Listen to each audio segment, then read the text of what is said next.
Capital Convo on AM 690 and FM 94.3. The Answer is brought to you by the Savio Group of Companies, with the belief that we can solve all of our state's problems, including housing, by understanding the issues.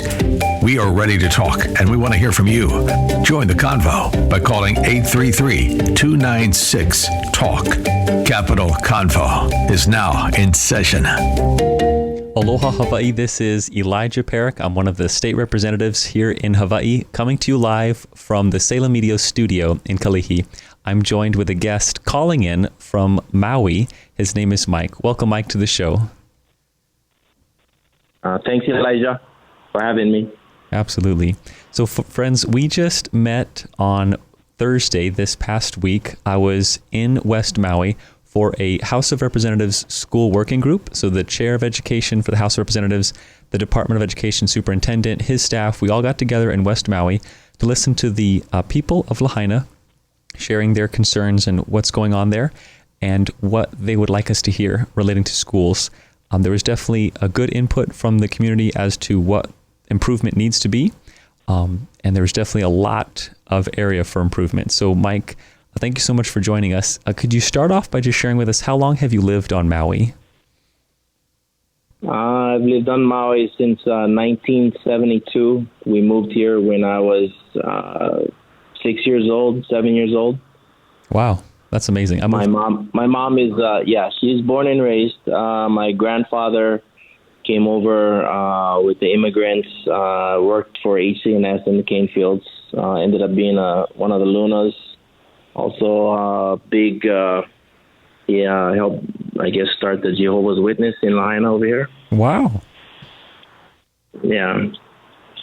We moved here, my dad and my mom met in California. She went up there after graduating from Lahaina High School to attend a beauty college. And her and my dad met. He was in the Navy. I was born in California, Los Angeles. We moved here because the doctors had told my dad, from what I understand, that he wouldn't live past 40 because he was a hard smoker, and his lungs wouldn't handle the pollution in Los Angeles. So we made the trek this way. Wow.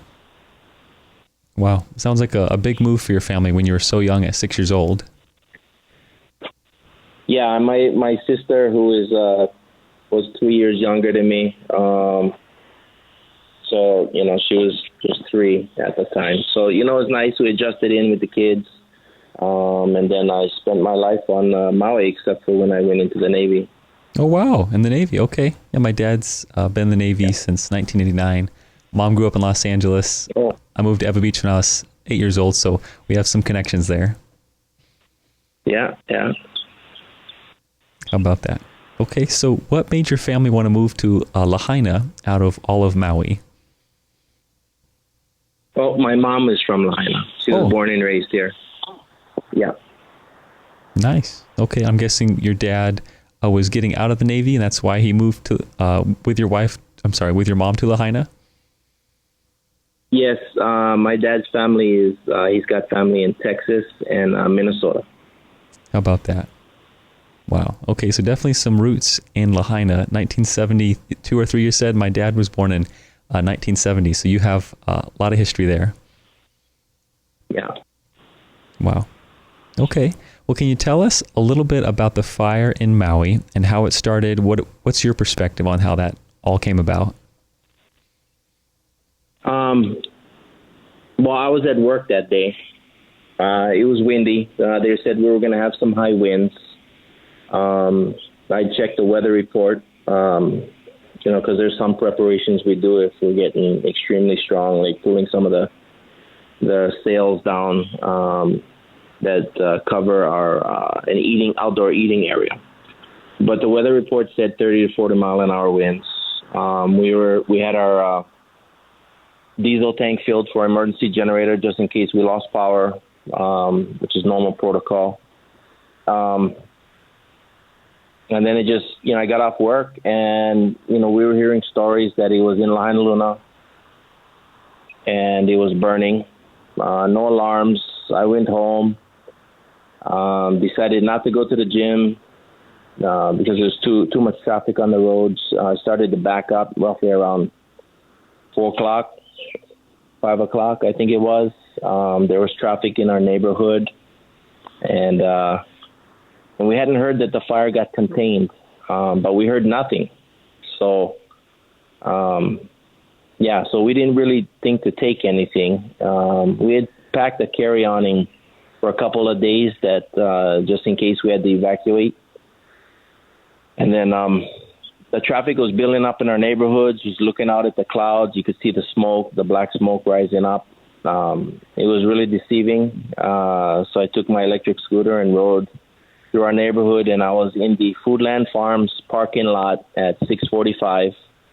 And it looked like with the wind blowing towards the south, the fire was where I know is a Pizza Hut. I had heard it burnt. It had jumped the road already. At the same time, it was burning down it and up on the ocean side, past a small neighborhood called Kahoma Village.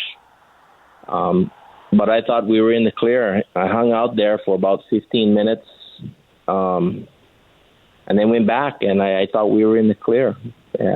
Next thing you know, we're a couple hours later. We're hearing from some friends that were out and about, live close by us, that the fire's in our neighborhood and we should evacuate. And then I was, for me, I'm like, what? There's no way that thing came this way. And we were one of the last to evacuate. A brother-in-law then came. We heard the horn beeping. Then the police came through with their megaphones telling us to get out of the neighborhood. We need to evacuate. It was really the first warnings that I heard. So we evacuated at roughly around 11 p.m. We were one of the last to go out. They were evacuating the Civic Center at that same time, where they had people from Lahaina evacuating too. So,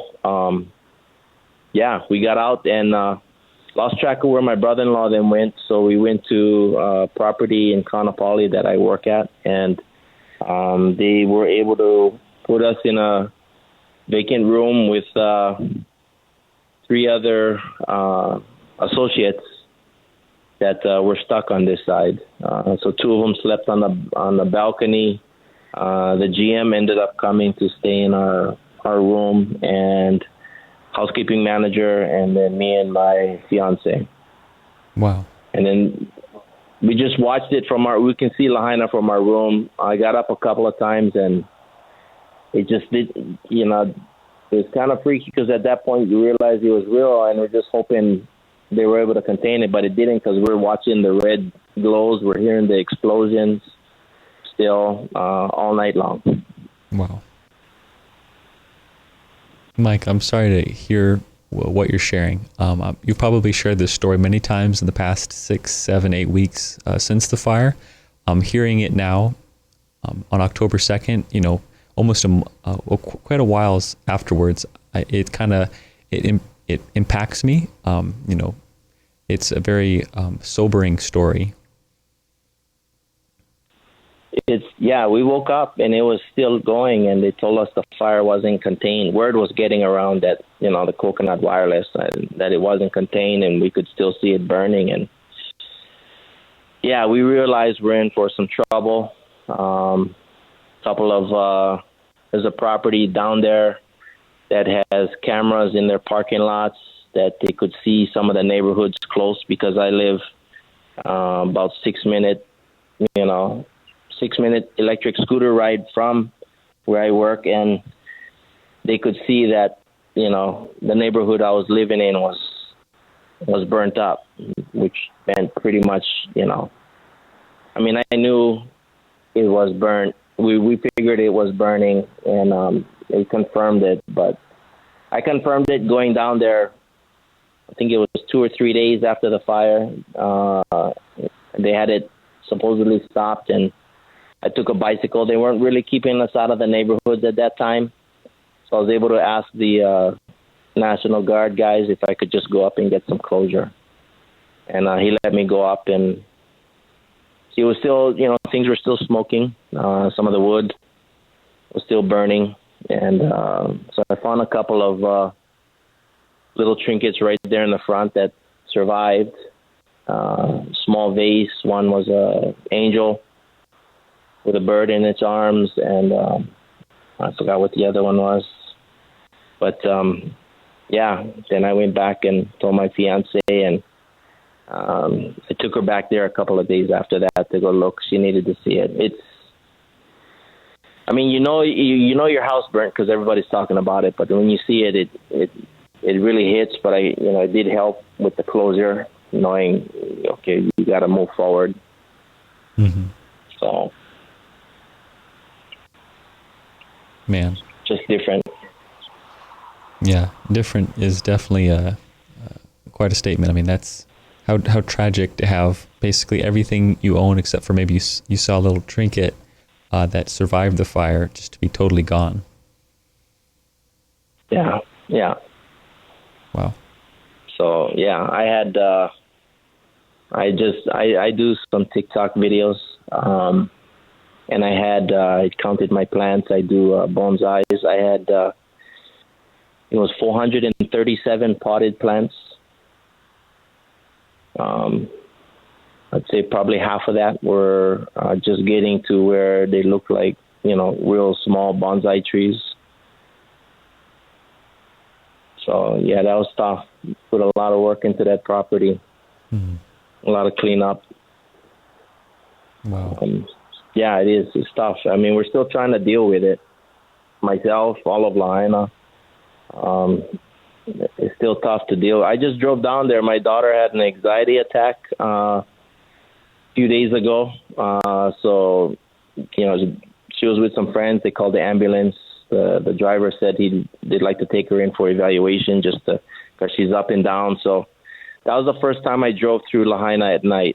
It was about 10:40 p.m. And that was real eerie just because it was completely dark. I'd never been down there at night. And that kind of shook me a little bit. And then the drive to Kahului, there was really nobody on the road, a couple of cars. And then driving back at around 12:45, 1 a.m. after my daughter was released, like there was nobody on the road.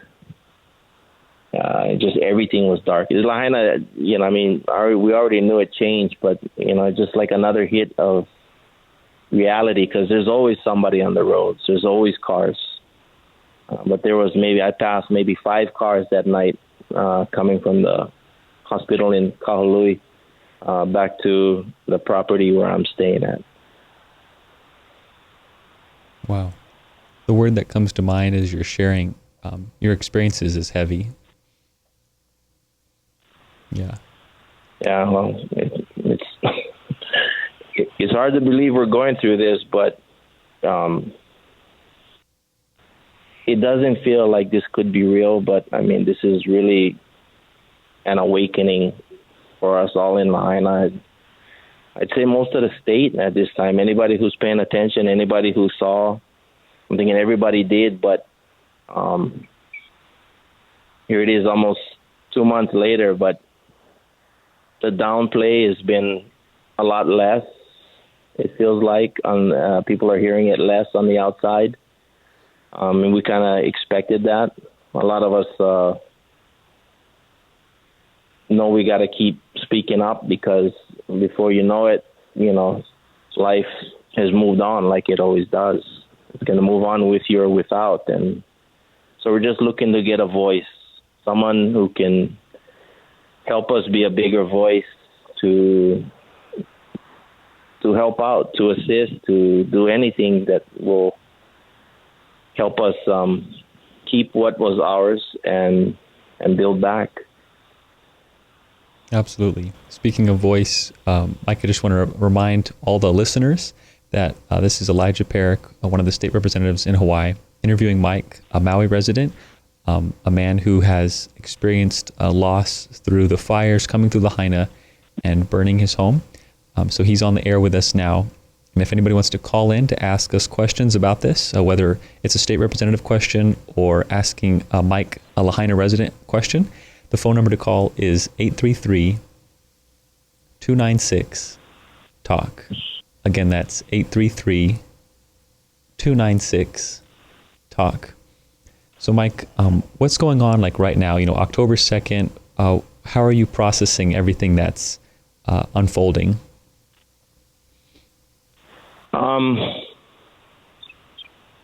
Right now, October 8th is coming around, and Josh Green has said that we're opening.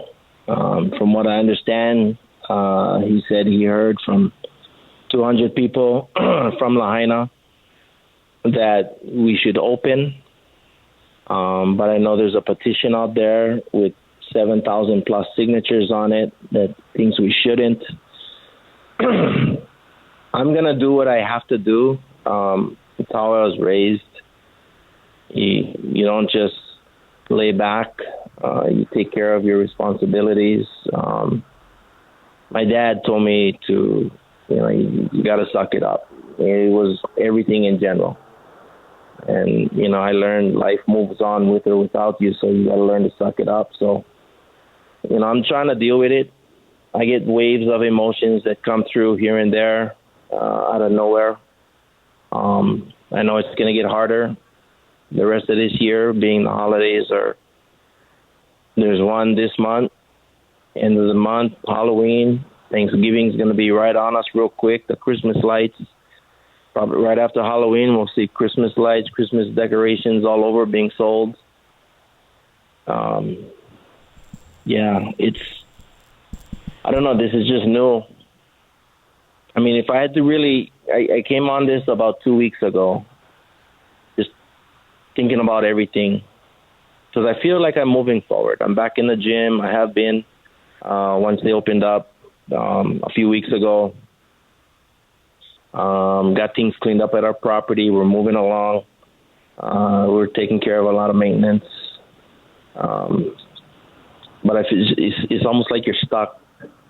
And I thought moving off of my property was housing us for a bit. Me and there were 18 from our property, and I think there was 5 or 6 others from a sister property that were staying with us. And you get off work and you're still there. It just started to get to you.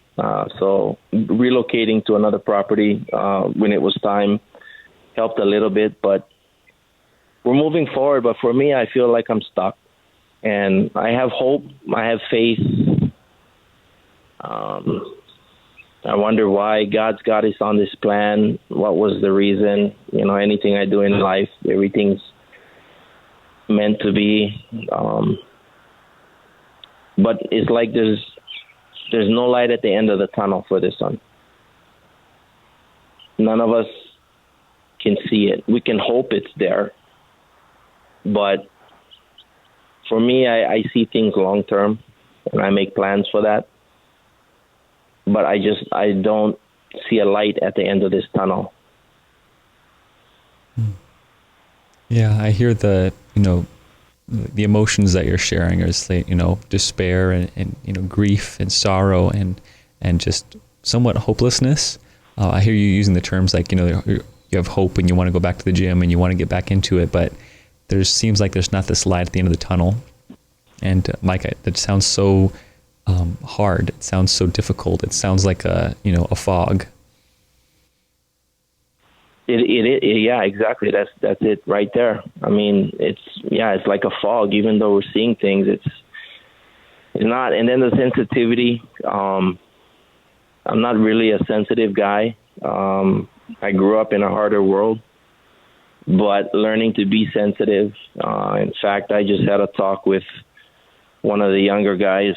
He's under 30 on my team. Just found out his uncle and the uncle's son, his cousin, was just identified. They passed in the fire, and he's trying to deal with it. He had an aunt that passed away in the fire also. They found out a couple of weeks ago. They're going to combine the funerals, and he was struggling a bit. So we had to have a talk. It's outside, I'm a lot more sensitive to everybody. At work, I'm not used to, because we still have to, we're being paid, and we're fortunate to be working. to be paying our bills when a lot aren't. So I told him, this is part of life. You got to understand things are tough, but, if you need to go home, it's better maybe you stay at home for a week, 2 weeks, 3 weeks, because it's going to kill the morale of the team.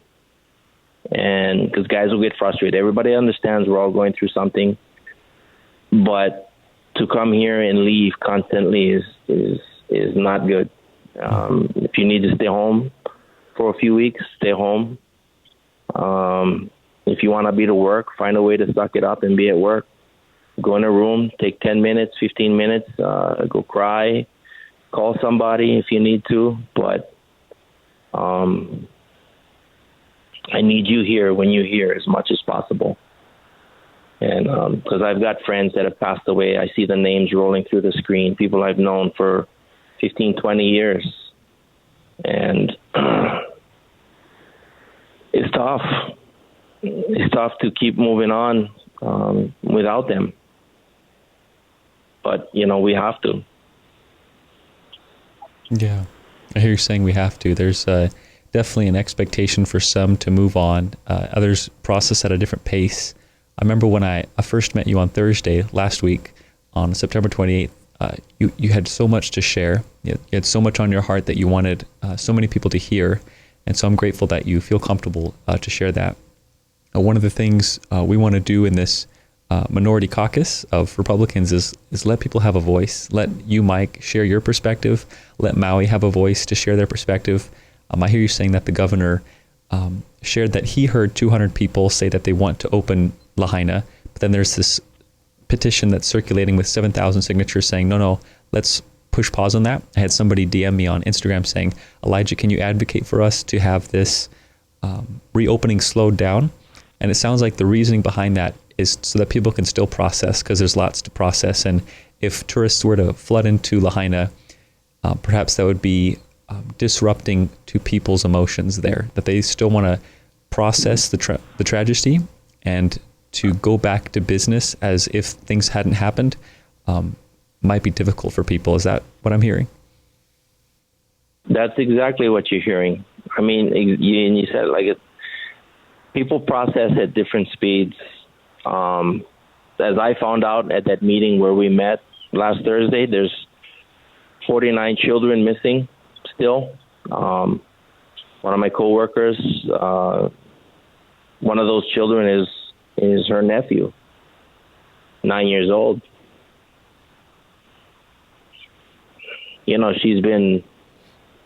She's showing up like a trooper, trying to deal with things, but also trying to deal with what she needs to take care of, work-wise. And I had no idea until, I asked her the other day how it was going after I think it was Friday, after our meeting. And I told her, and she said, yeah, one of those children is my nephew that's missing. We don't know where he's at, what happened. We all can kind of suspect, but, the closure is what's needed. So, I don't know, opening up just seems like, they're just pushing too fast. Mm-hmm. We need some time to grieve. Not all of us. I know a lot of people who are on the same boat. If they have to work, they're going to work. But at the same time, they're still stressing out. Mm-hmm. Whereas the long-term effect going towards these holidays is going to make it just a lot tougher. Yeah. You're expected to be joyous, but you're still grieving over the losses. Mm-hmm. It's not just our houses we lost. We lost our whole town. Yeah. You lost your whole town. When I drove through Lahaina this last week, there was this sense of heaviness that I was experiencing as I drove through it, because, across the state, we probably have somebody's house burned down maybe once every 2 weeks. That's what it seems like on the news. I could be wrong. And that's very sad. Somebody's whole household is gone, and the neighbors come and rally behind that. When a whole city is gone, it's very, very difficult. I've lived in Florida for 9 years of my life when I was a younger person, and hurricanes would come through, and it was very sad. But the state was kind of used to it. Our state has fires, during the dry season, but never that I can recall since moving here, since I was 8 years old. A whole town burning down. When you look at all the social media videos that are circulating about how the fire started, who's to blame, was it intentional? What are your thoughts there? The videos, they don't circulate through anymore, so it makes you wonder, knowing how the government will censor things or have things taken down, not let them circulate so we get that information. But there's enough evidence still on, I think, most people's phones that were trapped on the inside of Lahaina, unfortunately, and made it out, or videos of them videoing the fire before they evacuated, that this was this was choreographed and planned for land grab. I believe it. Most of the community believes it. I mean, when two cars are completely destroyed in the middle of a parking lot, yet nothing else was touched, the buildings, the trees, the concrete, not even the slightest bit of damage in any way, much less a fire. Yet just those two vehicles, just way off the norm from where the fire was, and there's a lot of examples of that.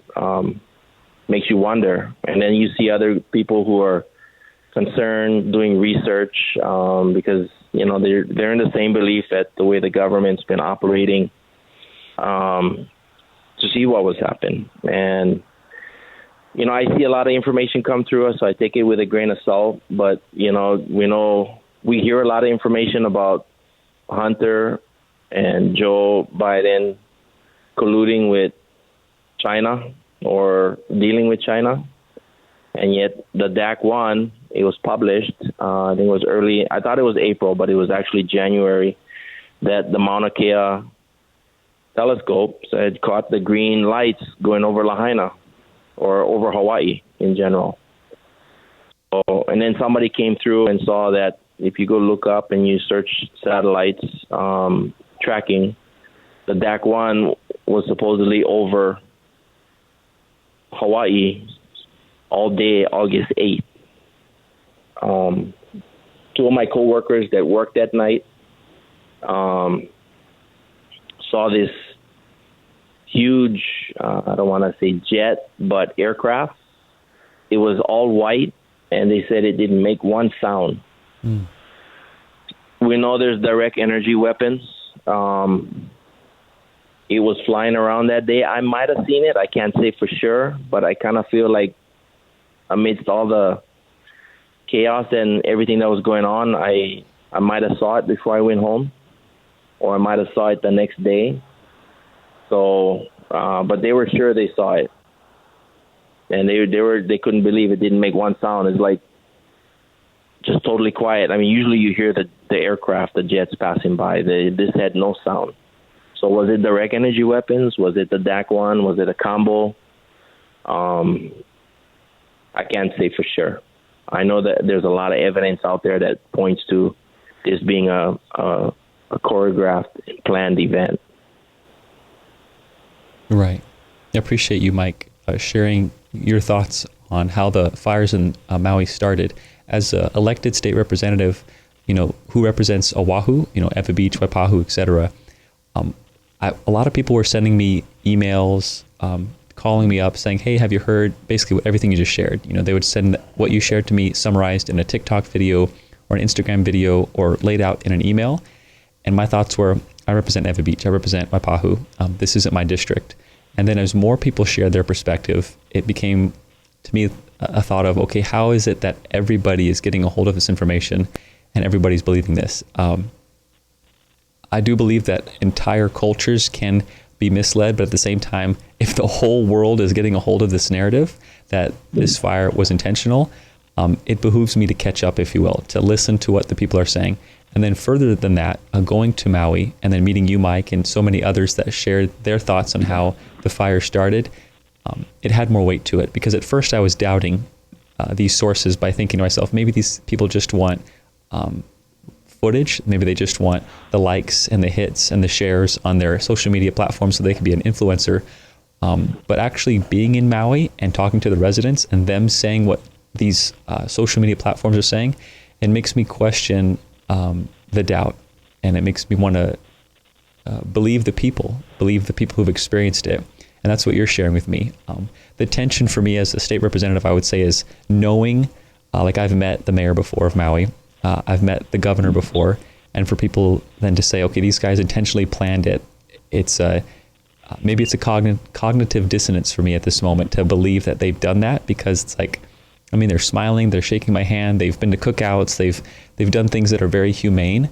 So to then progress the narrative to August 8th, the city burns down. I don't have an answer for that. I don't have a conclusive point to make. It's very puzzling. There's a lot of questions in my mind. Yeah, you're hearing it, and we lived it, and so like there's even if you look at, my dad passed away about 7 years ago now. So my mom started dating, and it was her boyfriend who lived up in Lahaina where the fire started on the first few houses, and the fire department responded really quick, and he saw them fighting the fire. And the next thing you know, he told me the hose dried up. So, we haven't heard from those firemen.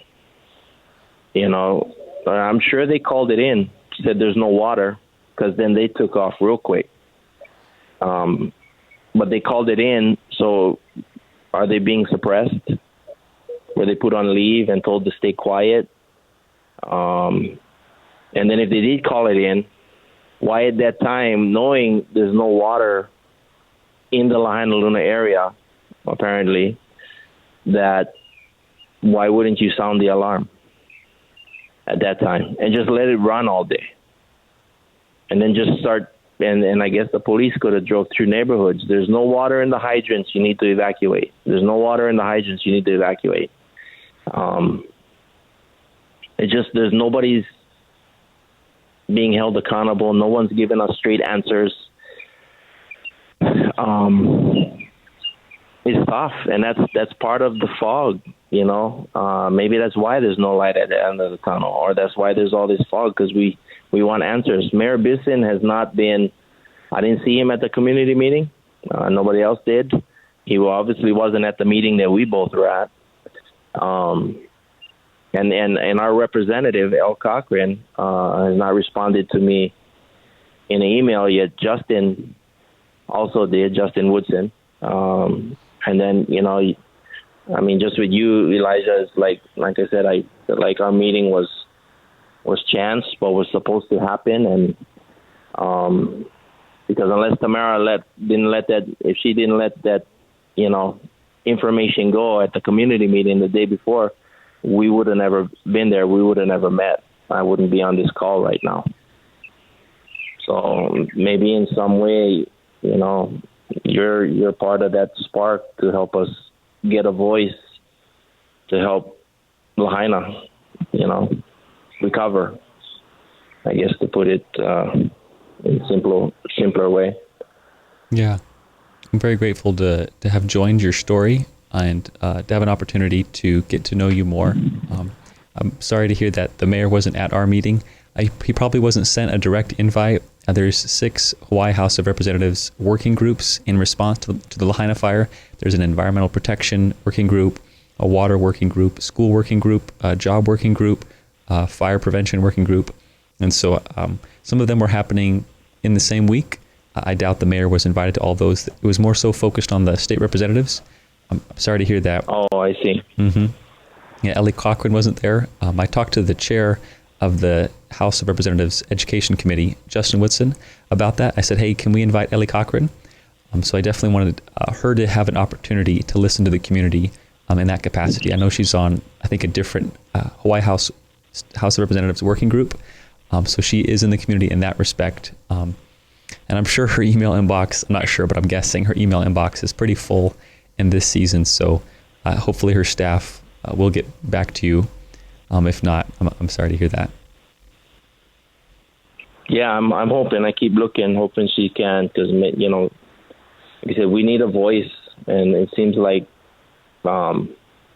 it's being left up to us right now. Mm-hmm. So I appreciate you having me on your show. In hopes that somebody else will hear, or like I said, maybe somebody else will be sparked to help be a bigger voice in Lahaina. Yeah, absolutely. For those just now joining our conversation on the radio, this is Elijah Perrick. I'm one of the House of Representatives who's a Republican in Hawaii. I'm interviewing Mike, who is a Lahaina resident whose house has burnt down in the fire.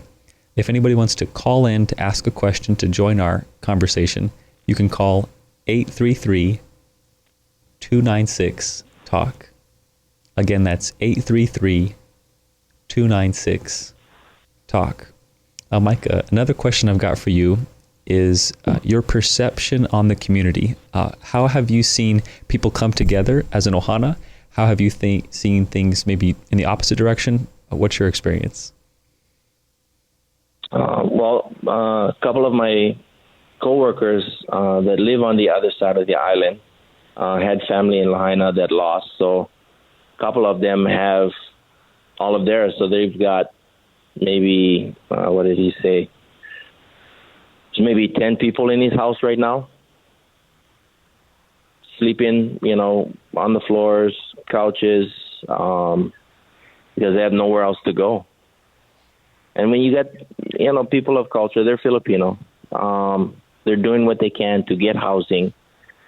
But a lot of them are just too nervous to fill out the applications. Or it's too much work, or they're worried about the language barrier. You know, they don't understand it as well. So they put it off, and they just cram in with family. I know there was a couple families up north that had friends that lost their homes, so they were housing people as well.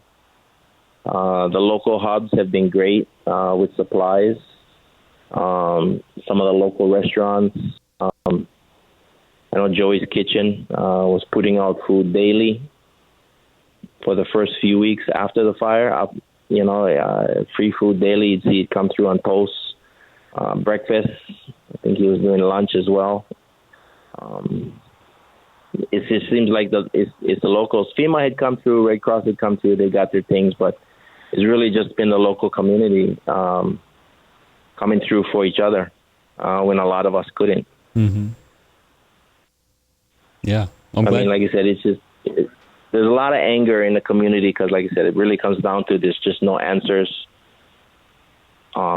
for anything that's happening. Yeah. And having no answers is not a good reply. If the president says no comment, that's I think that's rude, just to put it mildly. Yeah. I mean, it took forever for him to show up. You know, and then we're getting word, you know, we believe that they're trying to push the narrative. Actually, a friend who just went to the mainland and then actually said some of his families there said they're seeing on their news that there's talk that Maui, Lahaina specifically, might be too toxic to have people live there anymore. Which is, you know, that should come down to a choice. I was in zone 1. We got cleared. I've worked around these materials. I know there's a ton of chemicals through there, but I didn't let it bother me. And just like there's different levels of, you know, stress, recovery, and what you're able to deal with, there's different levels of fear. And if people want a chance rebuilding back on their property, they should be given that opportunity and not being told that, sorry, you have to leave.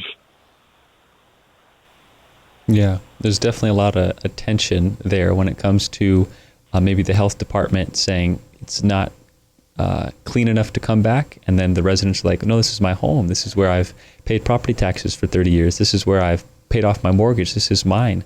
I want to come back. It makes me think of when my... Yes. And then I got inside info. So a lot of our problem too is going to be when we rebuild. Trying to get back. I just got some of this information today. A lot of these properties are underinsured. They have the insurance, they'll get the payouts, but to build back because of inflation, demand, price of materials, a lot of people might not. It was kind of devastating to hear that earlier today, but that could be a reality unless there's help. Even though you want to build back, it might be out of the majority's price range. Yeah. So that's something else we might have to figure out. These are people who are living, who are inside on managed buildings, condos, those that were in Lahaina that were lost. Days after the fire, they were in meetings where owners of those condos were being told to sell off their interests. It's in their best interest to sell off because those buildings won't be rebuilt for who knows how long.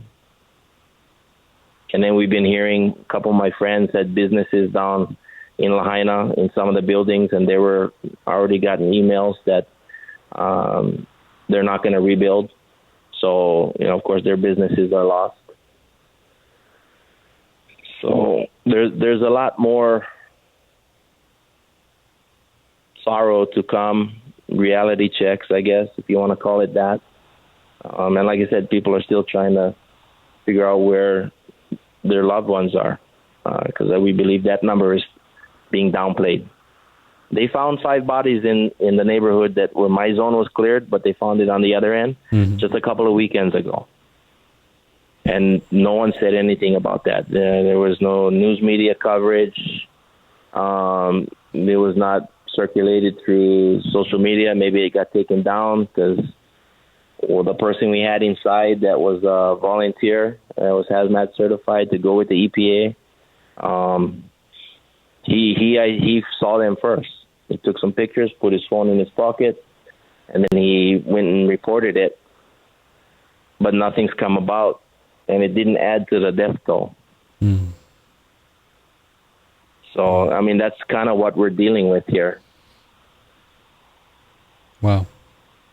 It's amazing how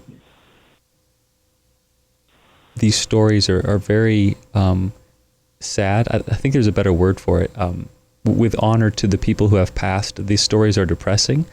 It's like a heaviness that comes on the person who's communicating or listening to the story, because death is a very difficult thing to experience. I remember, I don't remember if it was you, Mike, that I was talking to, but somebody was sharing with me that is on the ground in Maui working with the search and rescues, is that the cadaver dogs, when they sniff for things, they're trained to sniff for the human remains, and when they finally make a hit, when they smell the human remains, they do like a sit down, or they do some sort of indication to the owner, be it the FEMA person or the county person, that I found the remains of a human, and then the dog's allowed to eat after that.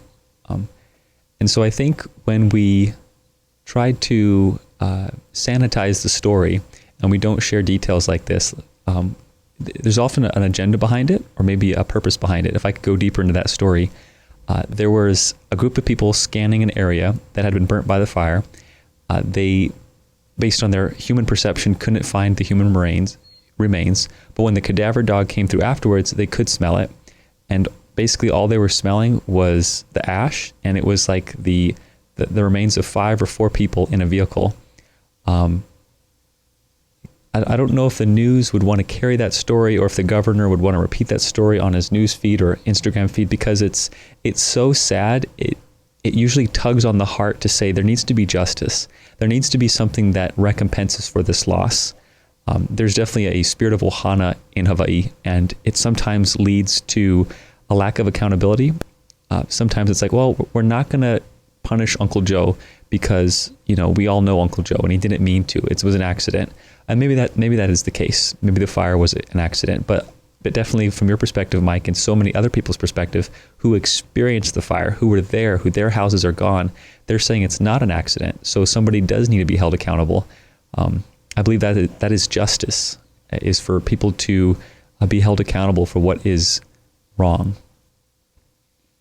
Yes, and the part of that anger is it seems like no one's being held accountable in any way. Yeah. So unless something's happening behind the scenes that's not being led on, nobody I know has any answers or has the same info as me, but we're all wondering still. Yeah.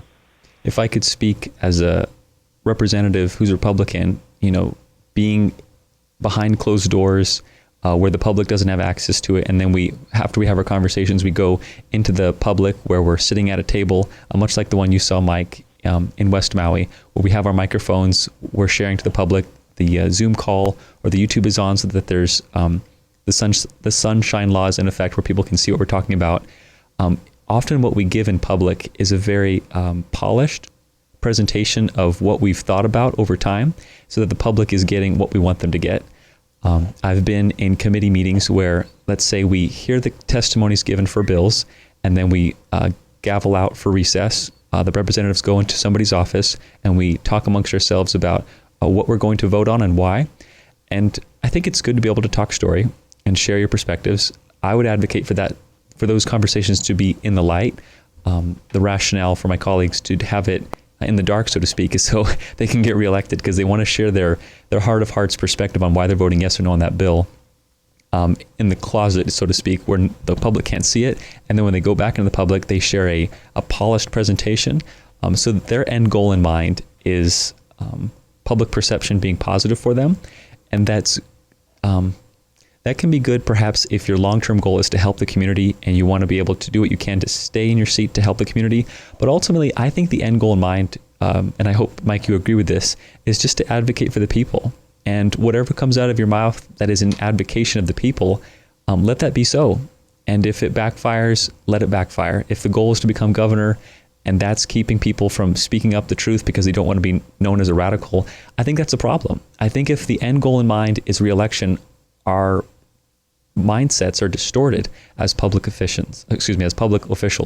Our end goal should always be the people of Hawaii, because that's in our state constitution, it's in the U.S. Constitution, and that's, I believe, what is Pono in Hawaii, is just advocating for the people over and over again. Do you have any thoughts on that, Mike? I agree totally. The truth gets distorted so much, words get twisted to fit different narratives. This last election, I'll give you the way I look at it. So, I know a lot of people hated Trump and didn't want to see him get reelected just because of things he said. The one thing I pointed out to a lot of friends that didn't like him was, the one thing I hear about Trump, I'm not into politics, but Trump loves America. He's shown that he loves America and he wants America first. Now, sometimes the things that come out of his mouth are, not what we want to hear, polished or whatever, but he gives people the truth. And so for me, I feel like when he was in office, he did his best and he knows what we have and what we don't. And but that's why people hate him, because he speaks the truth. And a lot of times they don't want to hear that, or he's offending them, or he's not nice enough. It's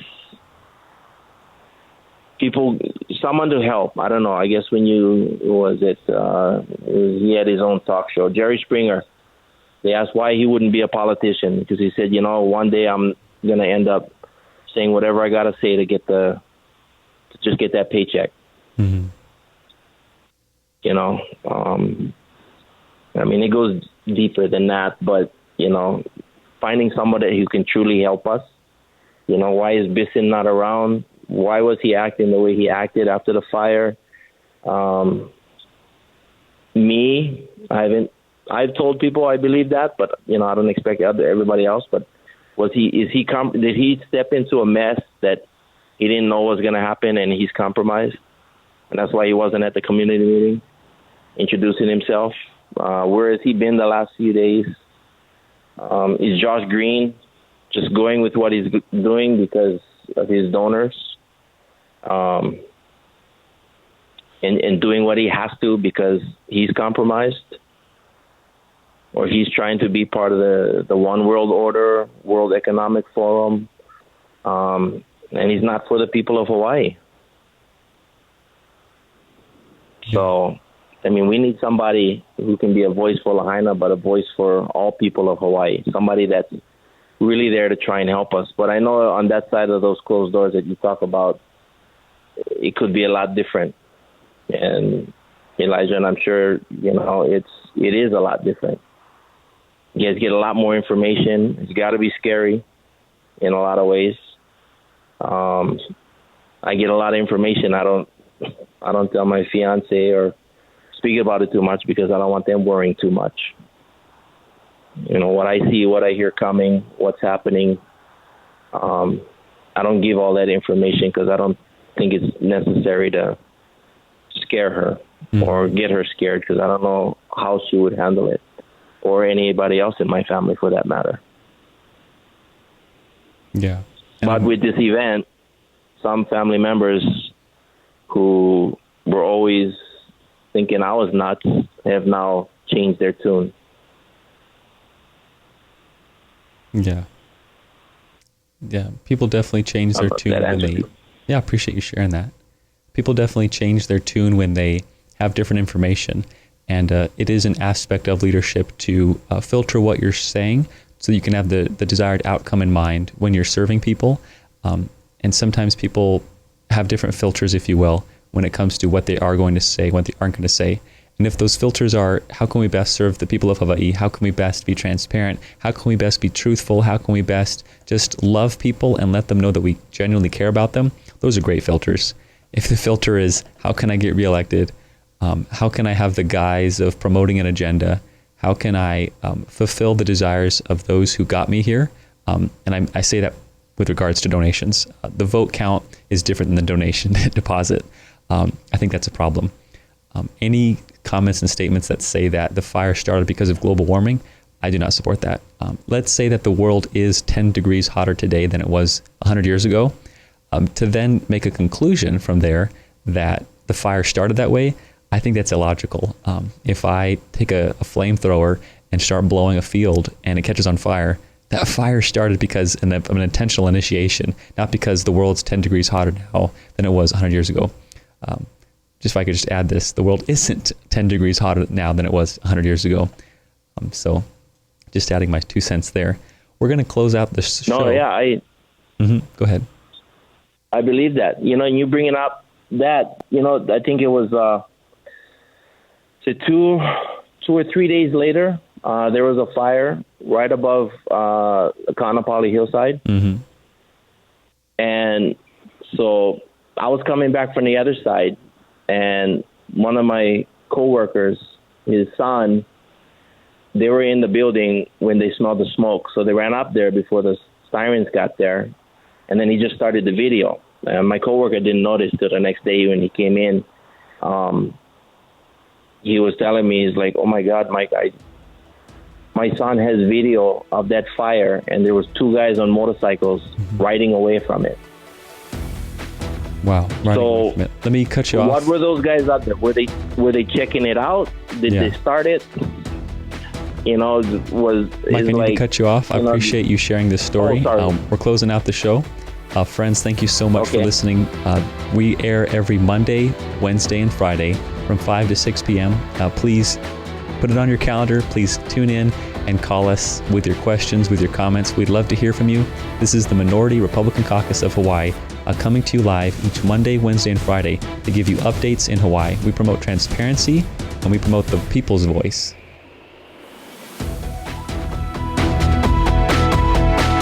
Capital Convo on AM 690, FM 94.3. The Answer was brought to you by the Savio Group of Companies, with the belief that we can solve all of our state's problems, including housing, by understanding the issues. Join the Convo every Monday, Wednesday, and Friday at 5 p.m. right here on The Answer.